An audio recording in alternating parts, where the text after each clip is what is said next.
우리 앞뒤 좌우로 인사하겠습니다. 당신은 소중한 분이십니다. 우리 영상으로도 인사하시고요. 당신은 소중한 분이십니다. 동일한 은혜가 임하길 축복합니다. 나는 누구인가? 이 주제가 굉장히 중요합니다. 소위 말하면 아이덴티티라고 말합니다. 모세를 보면 모세는 정체성에 혼란이 있었습니다. 히브리인이지만 애굽의 왕실에서 자랐습니다. 그러나 왕실의 교육을 많이 받았지만 어머니가 젖을 먹이면서 히브리인의 정신을 계속 심어 주었습니다. 그는 히브리 출신이면서 애굽인이었죠. 이중적 정체성을 가지고 살았기 때문에 혼란스러운 삶을 살았습니다. 내가 애굽인인가? 히브리인인가? 그래서 그는 애굽인과 히브리인이 싸울 때 애굽의 왕실에서 자랐지만 나도 모르게 히브리인의 피가 흘렀던 거죠. 그래서 히브리인의 편을 들다가 사람을 죽이는 일들이 일어났습니다. 그래서 광야로 쫓기게 된 것이죠. 피는 못 속인다 이런 말이 있습니다. 피는 못 속인다. 미국 같은 나라로 이민을 가서 자란 아이들은 이런 일들을 왕왕 겪습니다. 그 아이들은 미국에서 태어나서 자라고 영어와 모든 학문이 거기에 익숙해져 있죠. 그래서 완전히 서구의 언어와 학문을 익혔기 때문에 피는 한국인이지만 미국에서 태어나고 자랐기 때문에 이 속은 미국인입니다. 미국에서 태어나고 자라서 자신은 미국인이라고 생각을 하면서 자라고 있는데 어느 날 길을 가는데 한 외국인이 Where are you from? 너 어디서 왔니? 그렇게 묻는 거죠. 발음이 별로 안 좋았군요. 왜? 동양인이니까. 근데 아이가 이 질문을 받으면 완전 헷갈리는 거예요. 나는 여기서 태어났고 여기서 자랐고 여기서 자란 아메리칸인데 그렇게 생각하고 언제나 살고 있었는데 너 어디서 왔어? 너 나라 어디야? 라고 질문을 받으니까 팽 도는 거예요. 나는 영어밖에 쓸 줄 모르고 나는 아메리칸인데 나보고 왜 어디서 왔냐라고 묻지? 아이덴티티 크라이시스가 오는 거예요. 정체성의 위기죠. 나는 한국말은 하지도 못하고 한국에 태어나지도 않았는데 피부 색깔이 그러니까 너 어디서 왔느냐. 그래서 한국 2세들은 갑자기 정체성의 혼란을 겪습니다. 굉장히 힘들다고 합니다. 미국에서 자란 2세들은 소위 말하면 바나나라고 합니다. 겉과 속이 다릅니다. 겉은 노랗지만 속은 하얗습니다.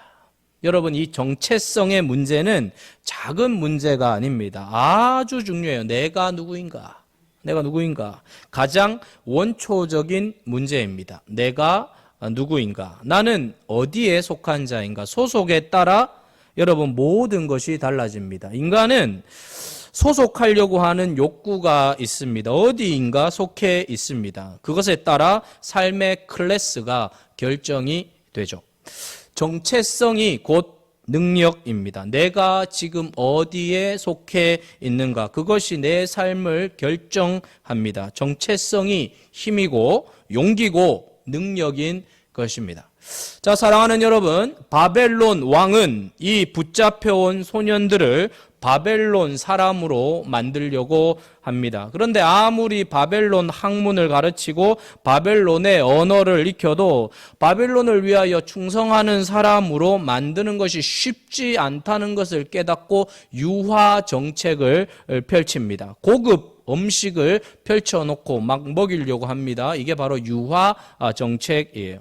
거기에 싹 녹아들게 만들려고 하는 것이죠. 유대인의 정체성을 쏙 빼버리려고 하는 거예요. 자, 싸움은 이렇게 시작됩니다. 바벨론식 이름으로 개명하고 왕이 주는 음식과 포도주를 먹임으로써 완전히 바벨론의 문화 안으로 흡수시켜 버리려고 하는 것이죠. 그래서 유대인이라고 하는 것을 깡그리 싹 잊어버리게 만들려고 하는 거예요. 하나님의 백성의 정체성을 쏙 빼버리려고 하는 것이 이 지금 바벨론의 목적입니다. 그러니까 이건 단순히 먹는 문제만을 이야기하고 있는 게 아니에요. 단순히 먹는 것 같지만 거기에 조금씩 빨려 들어가다 보면 그 문화 속에 나도 모르게 흡수된다는 것입니다. 숨겨진 교활한 음모가 그 속에 숨겨져 있는 것입니다. 단순히 음식이 왕의 진미와 포도주만의 문제가 아니라 숨겨져 있는 그들의 음모, 그들의 정체성을 싹 지워버리려고 하는 것입니다. 자, 여기에서 다니엘은 승부수를 띄우죠. 여러분, 포로가 뭐예요? 포로라는 말은 자유가 없다라는 것입니다. 자신의 뜻이 없어진 겁니다. 모든 결정권이 나에겐 하나도 없는 거예요. 그런데 오늘 이 다니엘이 빛나는 것은 거기에 말려 들어가지 않습니다. 자, 12절, 13절 같이 읽어보겠습니다. 시작.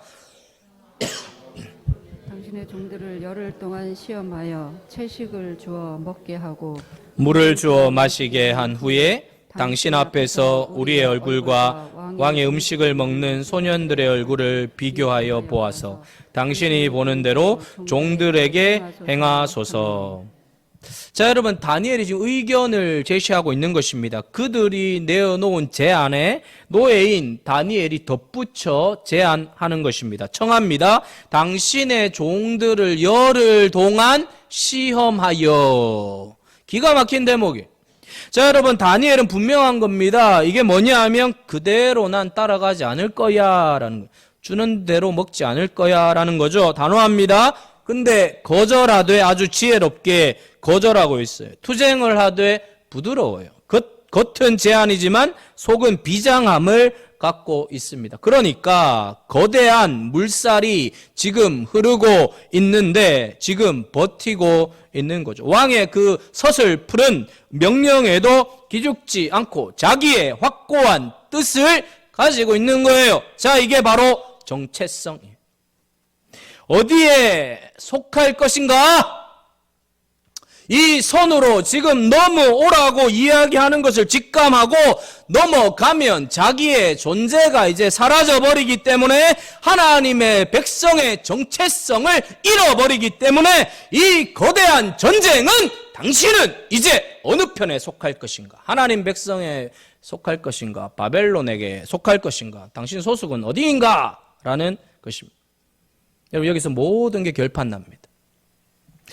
사랑하는 여러분, 운동선수는 이 팀이 중요합니다. 팀. 여러분, 축구선수라면 어떤 팀에 내가 속해 있느냐에 따라 모든 경기 운영 방식, 방향, 팀워크가 결정되죠. 국가대표팀에 들어가면 그들의 실력이 이제 국가의 명예와 곧바로 연결이 됩니다. 그러니까 국가가 지원하고 보호하고 온 백성이 격려합니다. 유럽의 프리미어리그에 여러분 손흥민 선수가 그래서 대단한 거예요. 영국인들은 조상 때부터 자신들이 응원하는 팀이 있고 열광적으로 응원합니다. 태어나면서부터 자동적으로 부모님이 그 팀이면 자기는 그 팀이에요. 부모님이 맨유면 나도 맨유예요. 부모님이 토트넘이면 나도 토트넘이. 부모님이 첼시면 나도 첼시예요.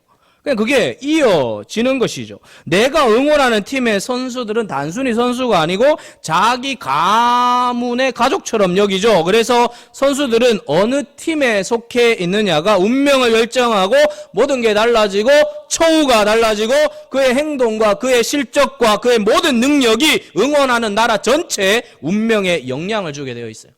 사랑하는 성도 여러분, 어디에 속하는 것인가가 모든 것을 결정합니다.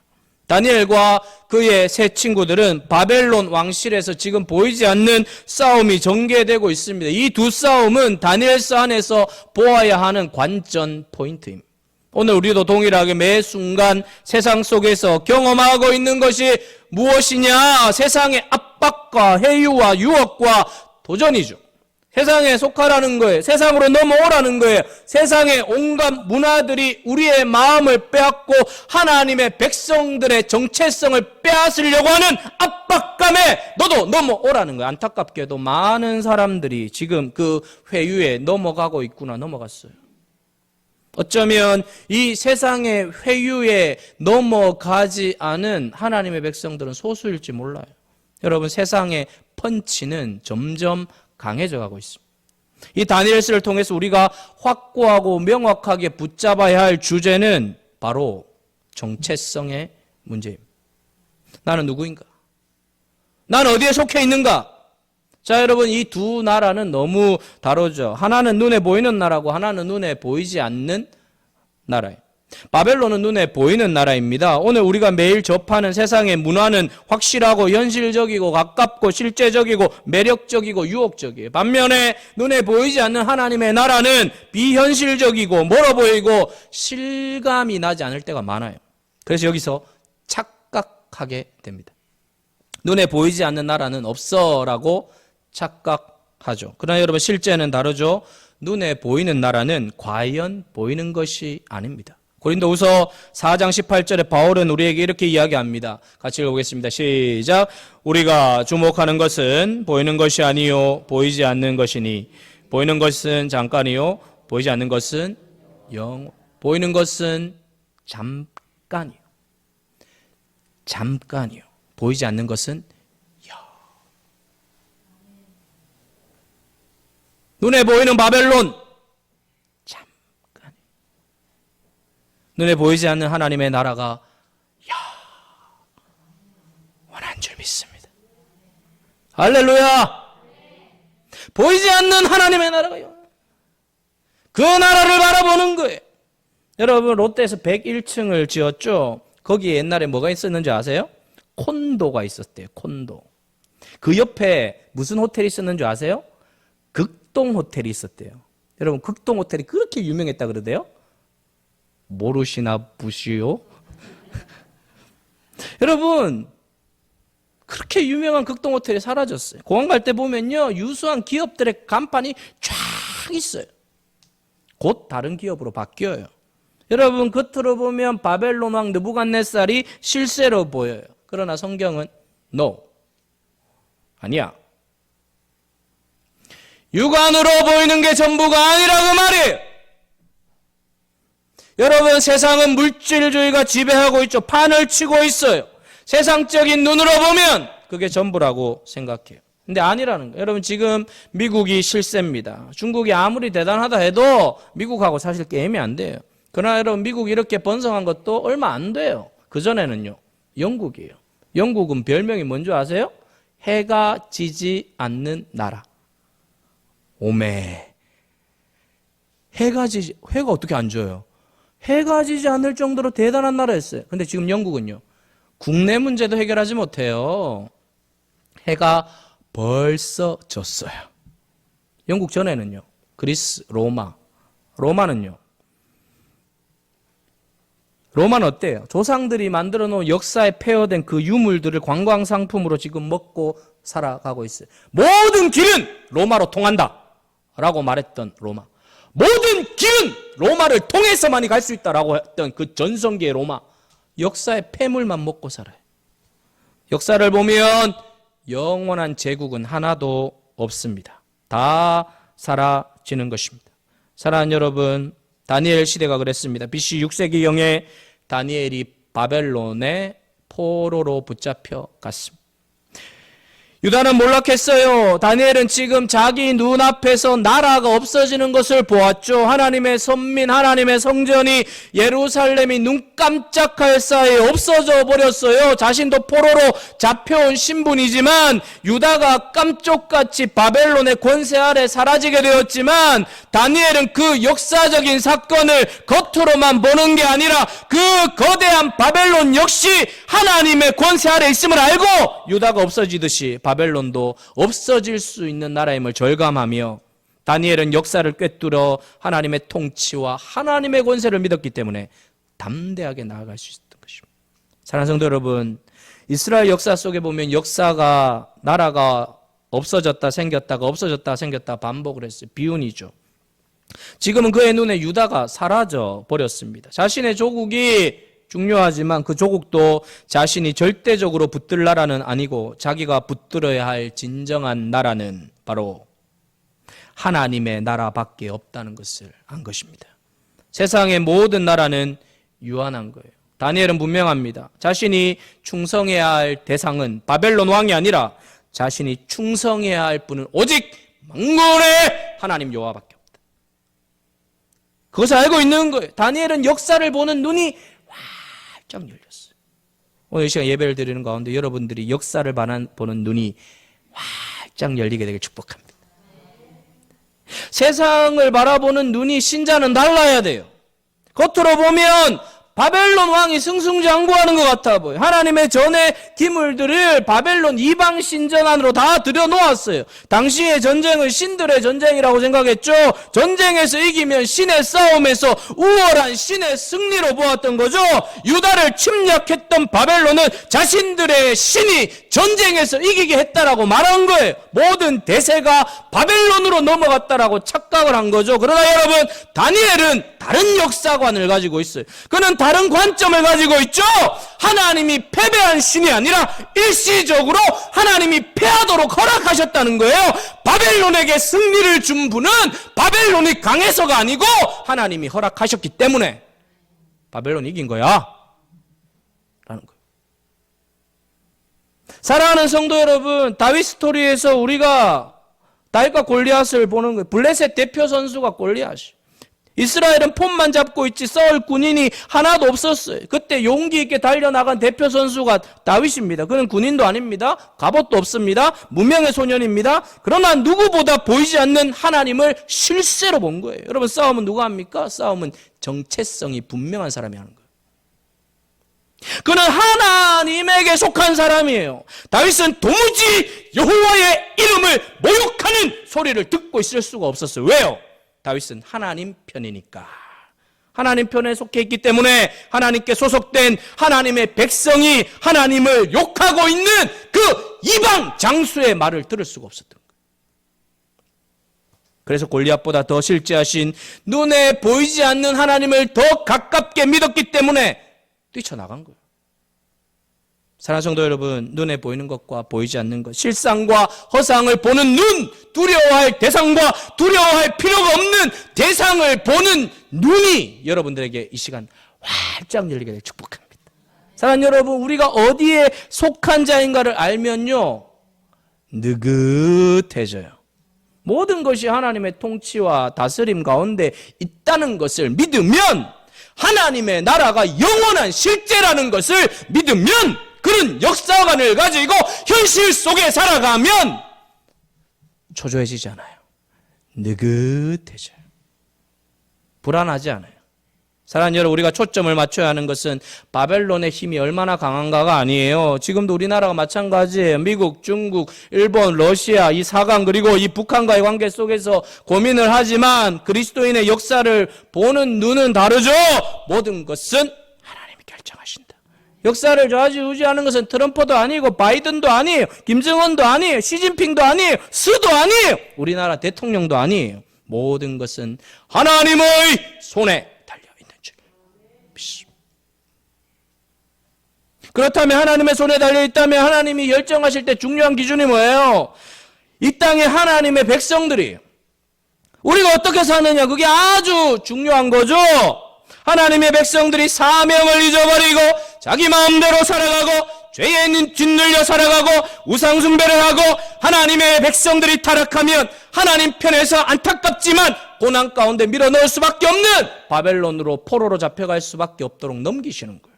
그러나 하나님의 백성들이 깨어 기도하고 겸비하면 주위의 세상에 별의별 일이 다 일어난다 할지라도 하나님께서 하나님의 백성들을 확실하게 붙들어 주실 줄 믿습니다. 사랑하는 성도 여러분, 그러므로 나는 누구인가? 여러분, 이 정체성의 혼란이 오면 그때부터 방황하게 돼요. 여러분, 예비군 아저씨들 보면요, 예비군 군복만 입으면 영 이상해져요. 막 총도 거꾸로 메고 주머니에 손 넣고 주머니에 소주도 까고 막 이래요. 해롱해지는 거예요. 행동거지가 왜 그렇게 돼요? 정체성의 혼란이. 군인도 아닌 것이, 민간인도 아닌 것이 그렇게 행동하는 거예요. 여러분, 승무원들이요, 탁 승무원 복을 딱 입잖아요. 아리가또, 제가 왜 아리가또가 나오죠? 한국 안녕하세요 하는데 승무원 복장을 입으면 딱 그 복장이 나와요. 아주 젠틀하고요, 아주 매너 있어요. 왜? 복장을 딱 입는 거예요. 입고 옷을 입은 거에 따라 모든 거에 달라지죠. 그게 바로 아이덴티티예요. 예수 그리스도로 옷 입고라고 하는 옷. 여러분 이게 굉장히 중요한 거예요. 여러분 모세는 궁중에서 살아가는 동안에 정체성의 혼란기였어요. 공주의 아들인지 히브리인의 백성인지 혼란이 있었죠. 광야에 도망을 쳐서 사는 동안에도 자기 정체성을 완전히 잃어버렸습니다. 그런 하나님을 만나고 정체성을 딱 되찾습니다. 마침내 생명 걸고 200만들을 이끌어내는 위대한 지도자로 딱 서게 돼요. 정체성을 찾은 거예요. 사랑하는 여러분, 하나님의 백성으로 살 때 우리가 왜 실패할까요? 믿음이 부족하기보다 근원적인 문제가 있어요. 내가 누구인가에 대한 확신이 없는 거예요. 여러분, 내가 누구인가를 알면 삶이 분명해집니다. 선명해져요. 사랑하는 여러분, 다니엘은 뜻을 정했습니다. 무슨 말입니까? 정체성이 분명한 거예요. 왜 뜻을 정해요? 왜 자신을 더럽히지 않아요? 왜 그런 결단이 나오나요? 그 용기가 어디에서 나오는 겁니까? 정체성에서 사명이 나오죠. 정체성이 분명한 사람은 생명을 걸어요. 생명 걸어요. 여러분, 다니엘서에서 우리가 놓치지 말아야 할 대목은 여기에요. 다니엘은 하나님의 백성으로서의 정체성이 분명했어요.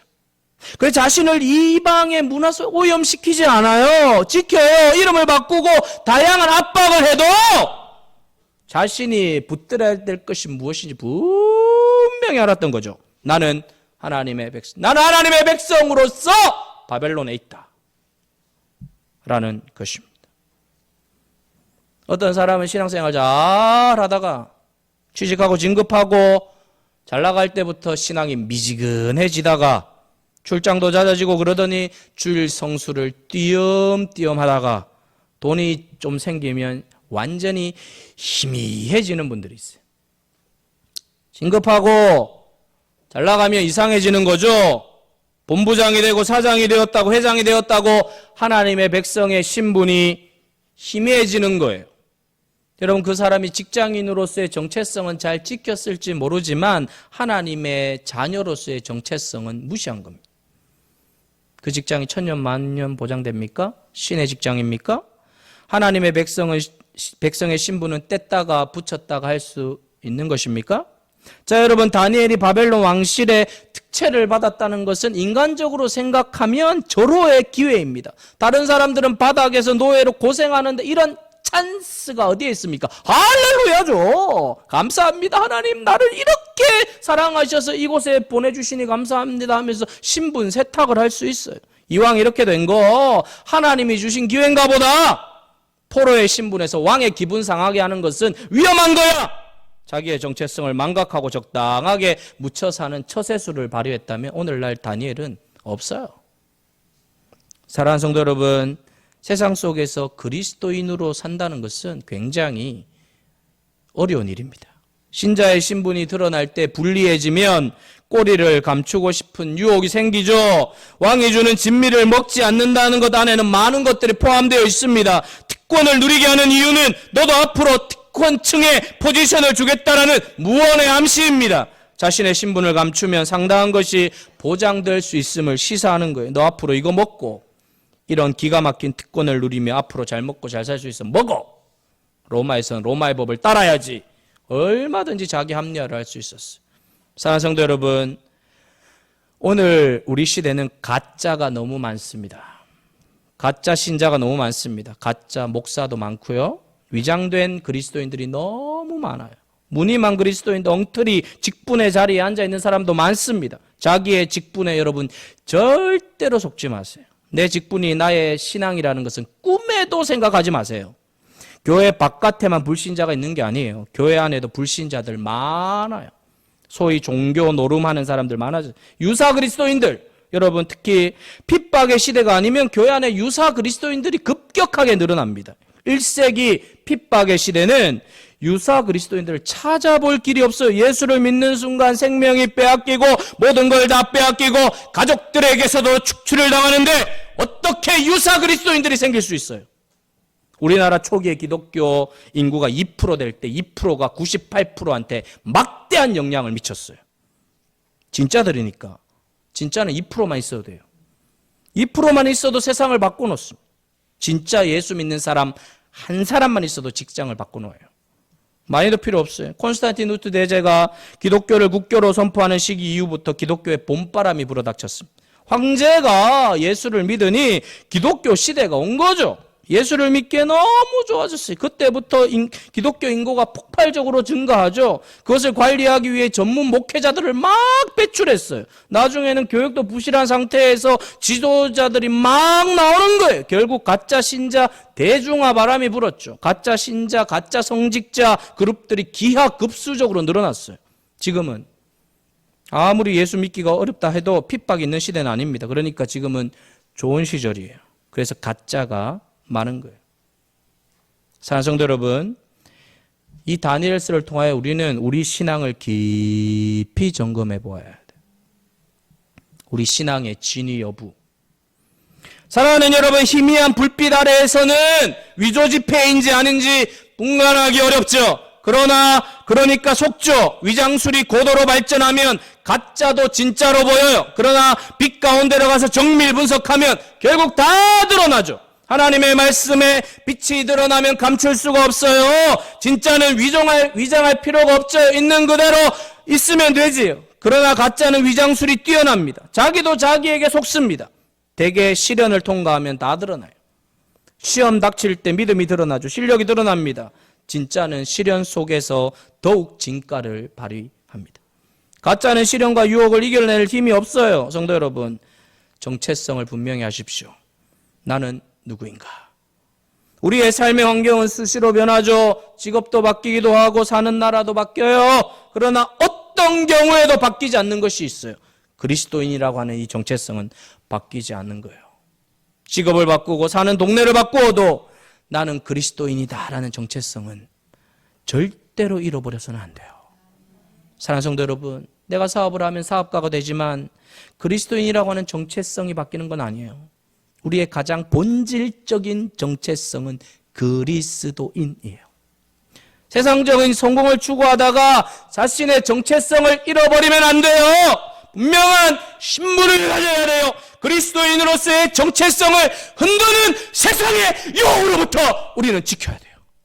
우리를 보호해야 돼요. 자신의 아이덴티티를 확인해야 돼요. 하나님 나라의 시민은 하나님의 아이디를 가지고 어떤 순간에도 살아가야 할 줄 믿습니다.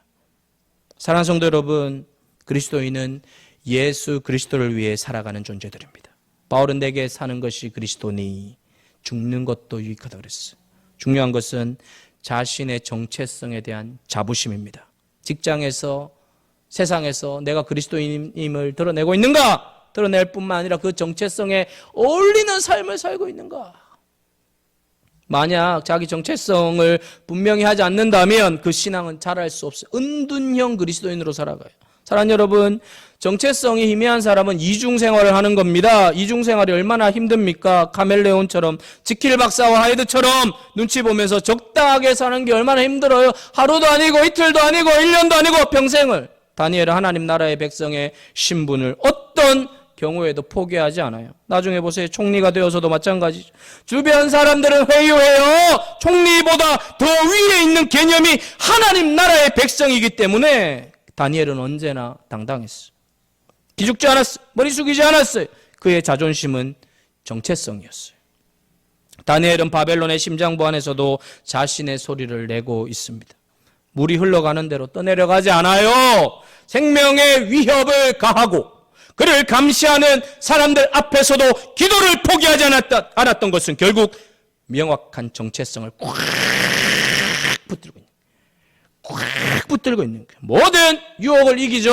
바벨론의 최고의 명예를 주어도 하나님 나라의 백성의 명예와 바꾸지 않겠다.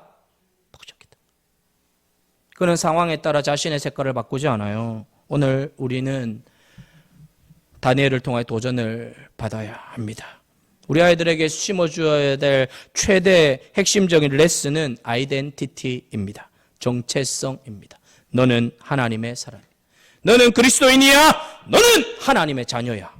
미국에 살든 한국에 살든 영국에 살든 네가 어떤 신분으로 있든 직급에 있든 너는 하나님의 사람이야. 이거 잊어버리면 안 돼요. 나는 누구의 아들, 딸입니다 보다 더 중요한 것은 나는 하나님의 자녀야. 나는 하나님의 자녀야. 사랑하는 성도 여러분, 히브리인의 교육 방식은 오늘날도 탁월하죠. 그들은 노벨상을 타고 우수한 민족으로 드러난 것은 교육 방식입니다. 다른 무엇보다 그들이 가장 중요하게 여기는 것은 정체성입니다. 정체성 교육이에요. 유대인은 어디를 가나 유대인이라고 하는 정체성이 명확합니다. 분명한 정체성, 그걸 생명처럼 여기게 하는 교육. 모세도 결국 뭐예요? 그 애굽의 강력한 최고의 학문 속에 심취하고 그 영향 속에서 살았지만 결국은 그의 어머니가 언제나 너는 하나님의 백성이야 라고 하는 정체성의 교육이 그로 하여금 다시 불을 일으켜 출애굽의 역사에 선봉에 서게 만들었습니다. 사랑하는 새길교회 성도 여러분, 우리는 하나님의 자녀입니다. 그리스도인입니다. 예수쟁이입니다. 성도라고 하는 신분에 대한 자랑스러움을 갖게 되기를 축복합니다. 사랑하는 성도 여러분, 여러분은 어떤 타이틀을 가장 선호하십니까? 무슨 직함을 가장 귀하게 붙들고 있나요? 국장입니까? 지사장입니까? 본부장입니까? 회장입니까? 사장입니까? 그것이 언제까지 가는 것입니까? 오래 안 갑니다. 어디에 속한 것이 가장 자랑스러운 것입니까? 하나님의 자녀라는 것이 가장 자랑스럽게 여겨지게 되는 저와 여러분 되시기를 축복합니다. 사랑하는 성도 여러분, 예수 그리스도의 대사로 세상의 압박을 두려워하지 말고 적당히 살지 않고 세상을 부러워하지 말고 기죽지도 말고 당당하게 하나님의 자녀됨의 이 타이틀을 생명처럼 붙들고 살면 그 다음은 하나님께서 다 책임져 주실 줄로 믿습니다. 사랑하는 성도 여러분, 도대체 내가 어디에 속한 자인지 분간이 안 되는 삶을 살지 마세요. 어디에 속하고 싶습니까? 무엇을 자랑하고 싶습니까? 무엇으로 폼을 잡고 계시나요? 하나님의 백성됨의 분명한 색깔을 드러내십시오. 당신은 돈은 나보다 적은데 멋이 있네. 당신은 나보다 직급은 낮은데 기품이 있네. 당신은 나보다 나이도 어린데 무시할 수 없는 힘을 내가 느끼네. 옷은 명품으로 두르지 않았는데 유행을 따르지도 않았는데 왠지 풍겨오는 이미지는 잘 차려입은 내가 뭔가 초라해지게 만드는 힘이 당신에게 있네. 당신은 그리스도인이네. 사랑하는 성도 여러분, 정체성의 싸움은 싸움의 최전선입니다. 그리스도인의 이름을 빼앗아 가려고 하는 이 세상의 공격 앞에 신자는 신자됨의 정체성을 잃어버리면 끝이라는 사실을 기억하고 어디에서나 담대하게 나는 예수 믿는 사람입니다 라는 것을 자랑스러워하게 되길 축복합니다. 사랑하는 성도 여러분, 모든 역사는 하나님이 다스리고 계십니다. 역사의 중심은 하나님이십니다. 우리는 하나님께 속한 자들입니다. 다른 건 다 사라져도 하나님은 영원한 권세를 가지고 계시는 분이라는 것을 믿고 나는 그 나라에 속한 자라는 아이덴티티를 가지고 하나님의 자녀라는 사실을 기억하고 신분됨을 끝까지 붙들고 이 땅 가운데 빛의 자녀로 멋있게 살아가실 축복합니다. 여러분이 가는 곳마다 하나님의 놀라운 역사가 나타날 줄 믿고 정체성, 나는 하나님의 자녀라는 거 꽉 붙들고, 자, 영상으로 여기 있는 분 다 같이 따라하겠습니다. 꽉 붙들고 이렇게 한번 해보자고요. 같이 꽉 붙들고 꽉 붙들고 달려가시길 바랍니다. 할렐루야.